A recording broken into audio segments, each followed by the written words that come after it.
Hello everyone, Joshua Myers here, and today we're going to be reviewing Halloween from 2018.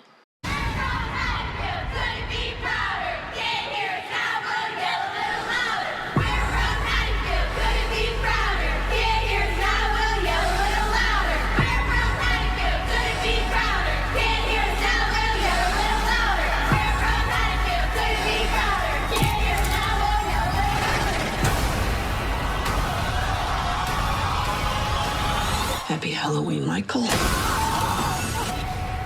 Rated R. Now, before I actually dive into this review, it's almost been a year since this film came out. When it hits October of this year, it would have been exactly a year. And I remember going into, when the first trailer popped up, I was hyped for this movie. I really was. So excited, especially to see basically OG Myers, back on the big screen, and I really wanted to go see it because this would have been the first Halloween film I would have seen in the theater, period. And the fact that it was a brand new one coming out, based on the original franchise, especially that original movie, I was like, already had my ticket. Already had it.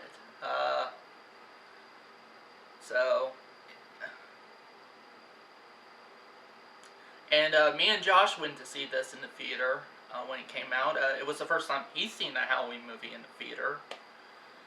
I had him watch all the Halloween films prior to that, because he had not seen all of them. He only remembered seeing the original film and Rob Zombie's Halloween. So it's like, you know what, I got the whole Blu-ray set, let's watch it. We practically binge-watched all the films, including the producer's cut of Halloween 6. And I guess you could say he's a fan now. He's not as big a fan as I am, but he is definitely a fan now. Halloween from 2018 is directed by David Gordon Green, written by Danny McBride, stars Jamie Lee Curtis, Judy Greer, Andy Matichak, and James Jude Courtney. So let's dive into the plot of this movie. So the first thing you got to know before you go into this film is that this is a new timeline, a new continuity.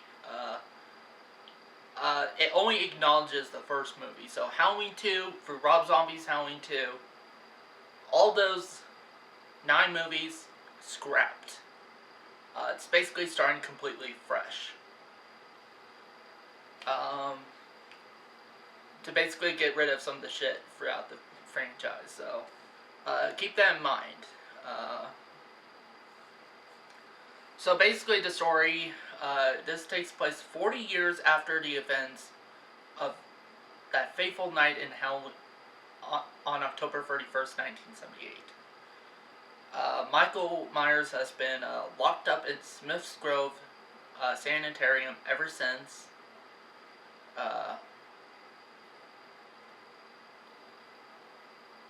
And on that Halloween night, he breaks out and starts killing again. But this time, Laurie Strode is on his tail, portrayed by Jamie Lee Curtis once again. And she's kind of become like this Sarah Connor persona, actually. In many ways, she's kind of basically the new Loomis. Trying to hunt Michael down and kill him once and for all. So that's basically the plot of this movie, and especially what's been advertising at.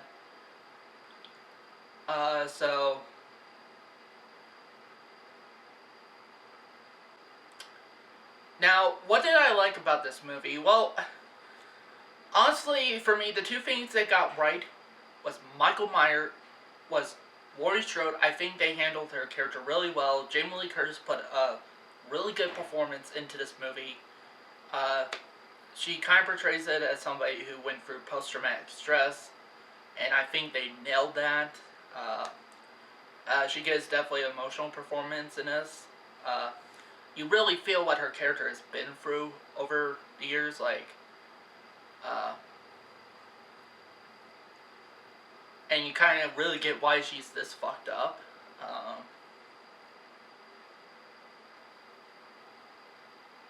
And the other thing they got right was Michael Myers. Well, mostly right. I'll get to that in a bit with my negatives.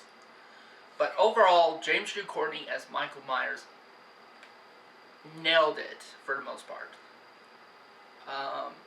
Like, he's so far my second favorite portrayal of Michael Myers. My first favorite being Nick Castle from the original movie. And yeah, James Jude Courtney in this movie is a force. And here's the thing, like, when this movie was kind of being in the works and that, and everybody was hearing that Michael Myers is going to be old man and that at this point, like, 60, 70 years old, everybody was kind of unsure about that, because it's like, how can you take a old man, like an elderly serial killer, serious, you know? In fact, even I was making jokes about that. It's like, what, are we going to see Michael Myers escape from, the, elderly home, and especially with the bathroom scene, after he escapes, any doubts you had about whether or not they could take a elderly serial killer serious, it's flown out the window. And in a good way, actually. Like, Myers in this is brutal, and honestly scary. When I first saw this in the theater, it was scary, actually. Me and Josh were basically, for the most part, the only two people there. There was, like, maybe at most 2 or 3 other people there, but they were in the very back row. Me and him were in the front row, actually, so yeah, it was kind of scary, actually. Also, I really liked the sequence they showed in the trailers, and they did release a clip of it. That one shot where you see, like, it's kind of steady cam shot, glide cam shot of seeing Michael Myers going door to door, basically killing random people, and you hear, like that shot is probably my favorite shot throughout the whole movie. It's lit really well, and it's shot really well too, and plus the music going to it was really fitting. And of course, James Jude Courtney.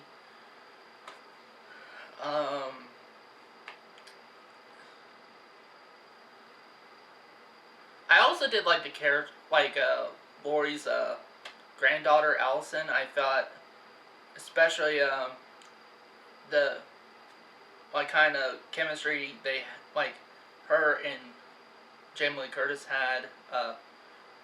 Her granddaughter Alison being portrayed by Andy Matichak. I think they worked really good together. You could really tell, like, it was like,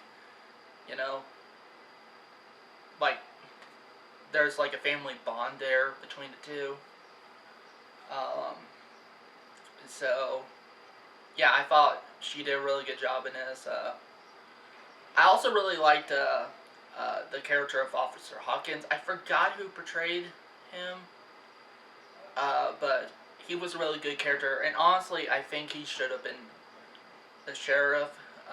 And spoilers here, they end up killing him off in this movie, and I felt that was just not cool. I would have not minded if he stayed as officer and then in the next film got promoted to sheriff.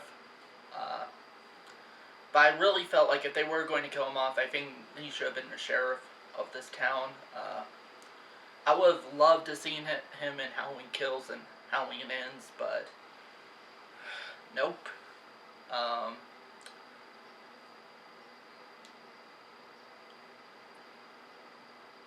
I also liked Dr. Sartain in this. I know he's a controversial character, which we'll get to that in a bit, but I did like the character. I did like the idea of the twist they went for with that character and that. I do have my own complaints with that character and the twist and everything. I'll get to that in my negatives.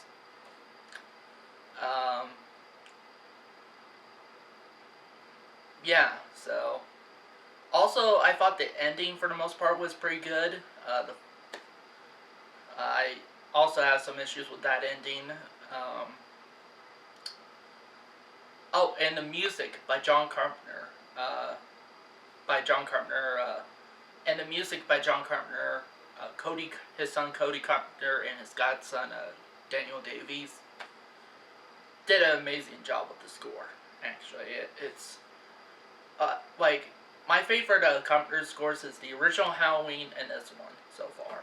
Um, like John Carpenter and them nailed the score out of the park. Actually, I also got the CD to the movie, so.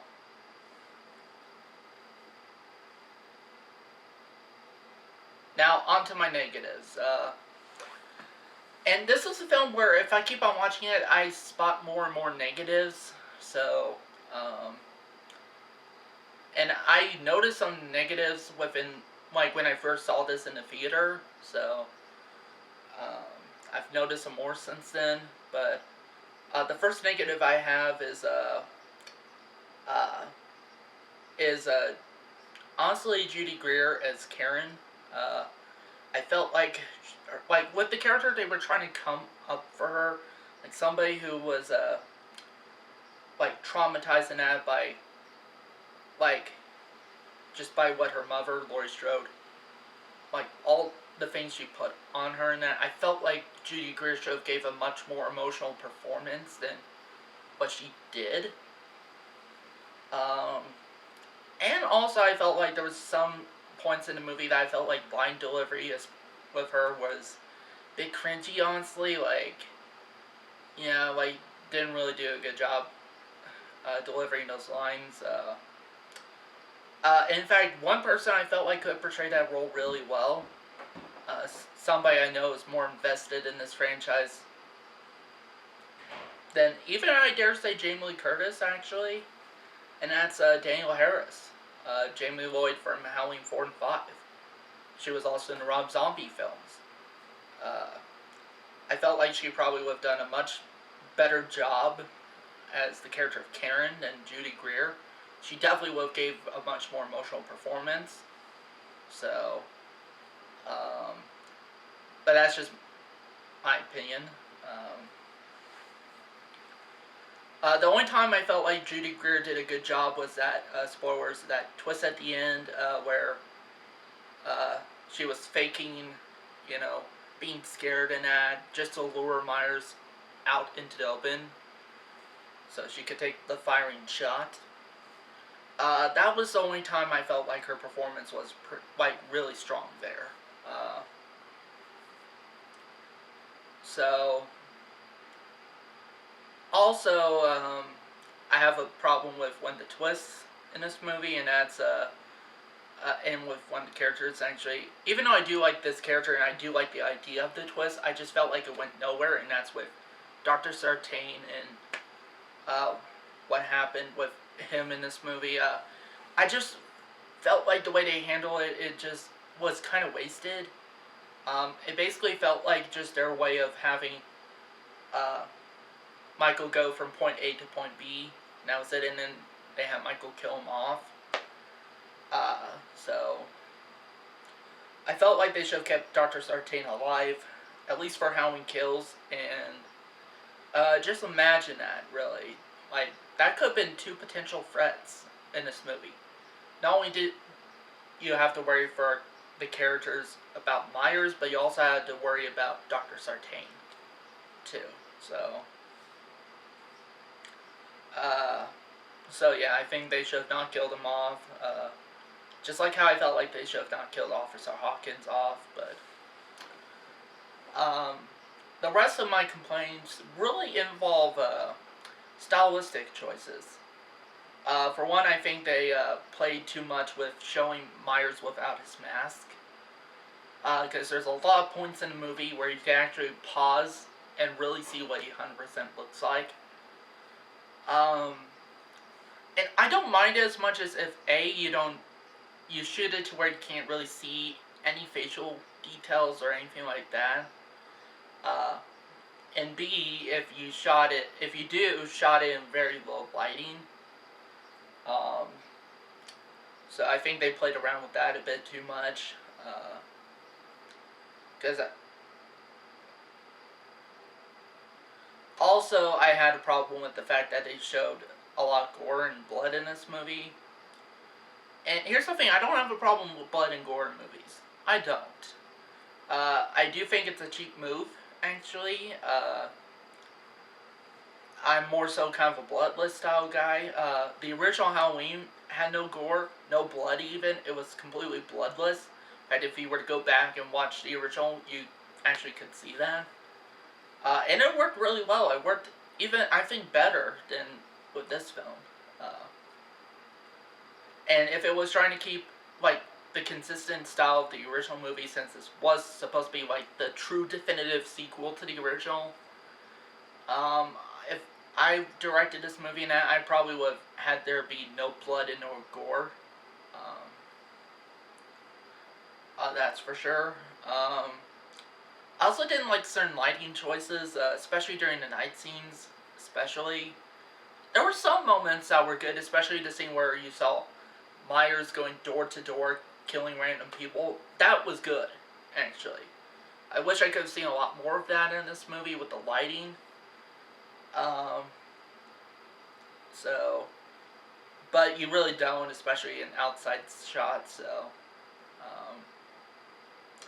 I kind of wish they brought in that blue kind of lighting you see in the original film during the night scenes. I also thought the day scenes was a bit too polished looking, you know. It kind of looked too much like one of those soap opera TV shows, you know. That type of lighting. Because even in the original film, they lit it in a way and shot it in a way to where even the day scenes are creepy. Also they had like way too much jump scares, I feel like, in this movie, which I think are cheap shots too, actually. I felt like this, because the original film didn't have jump scares, so I felt like this one shouldn't have it either. They really did have false jump scares in this. I would say not as bad as the original Halloween 2, because, I mean, come on. In the original Halloween 2, you freaking have, like, a shot of, like, a cat jumping out of a dumpster and that, and counts that as a jump scare. So, not as bad, but I still had no jump scares in this movie whatsoever. Not even false jump scares. So.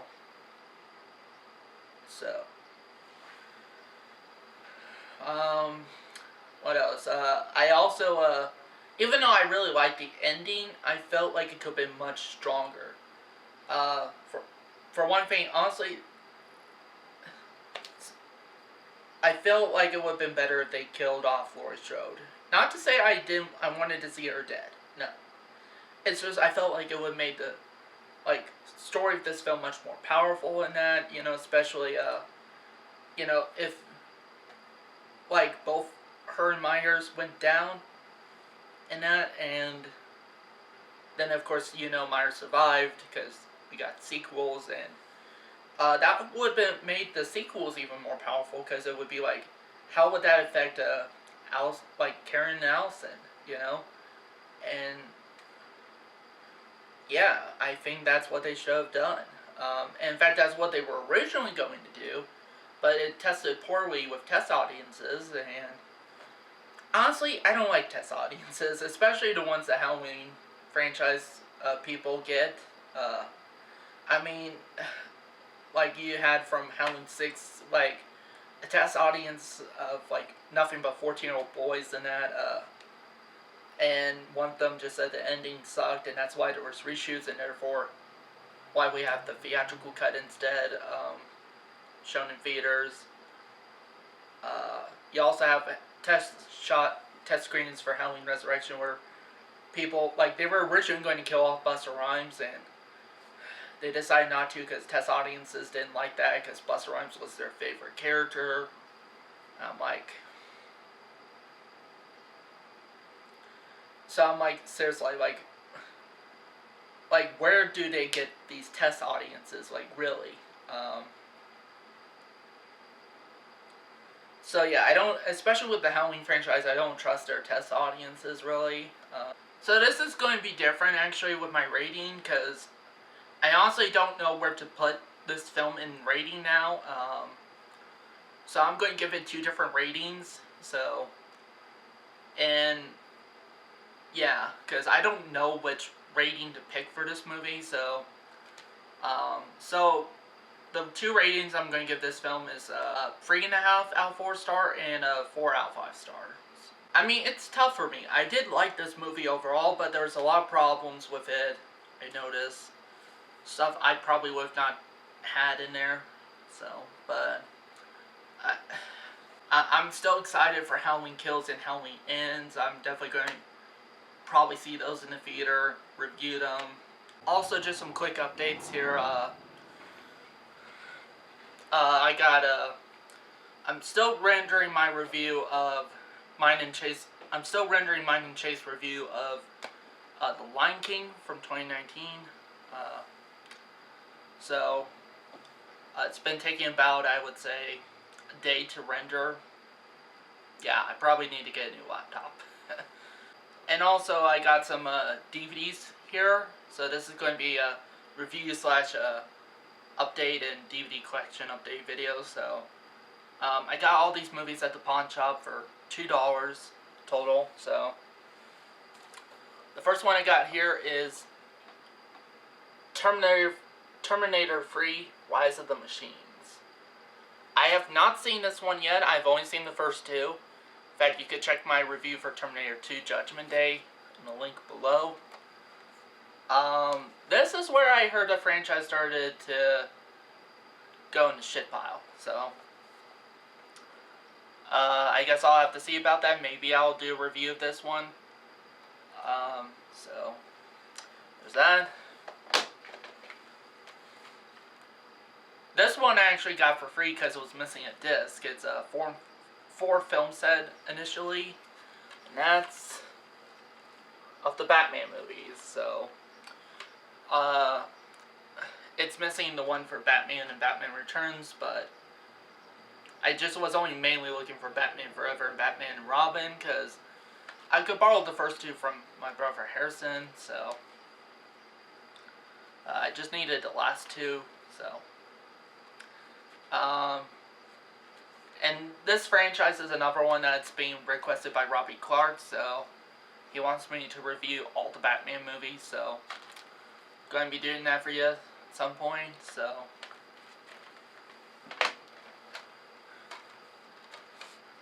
Another series I may review is the Pirates of the Caribbean movies.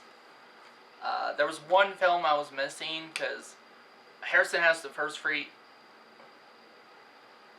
Because my brother has the first 3 movies on DVD, and I recorded the 5th one on DVR, so, and that's on Stranger Tides, the 4th one. I have not seen the 4th one, nor the 5th one. I have seen the first 3 in the theaters, and I thought the first one was pretty good, pretty fun movie. The second one was not as good, but still decent enough. Say a decent enough sequel, and the 3rd one is where I really started to lose interest in it, and I guess that's probably why I stopped seeing these in the theater, so, but yeah, I guess we'll just have to see what I think of all these movies, so. Another film I got, which I have never seen, is, Gran Torino. I have not seen this film. In fact, I have never seen a film that starred Clint Eastwood. So yeah, this would be the first one I would see of him in. I've been hearing good things about it.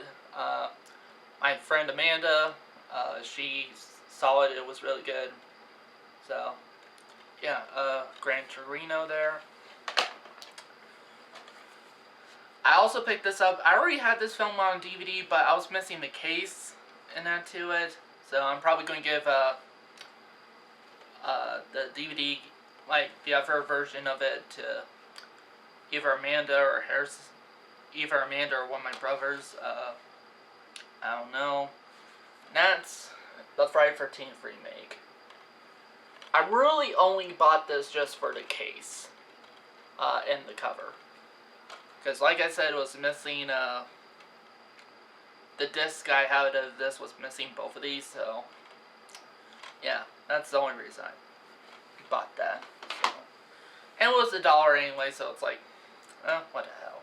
So that's it for this review, and I guess / updates. Thank you guys for watching, and see you next time.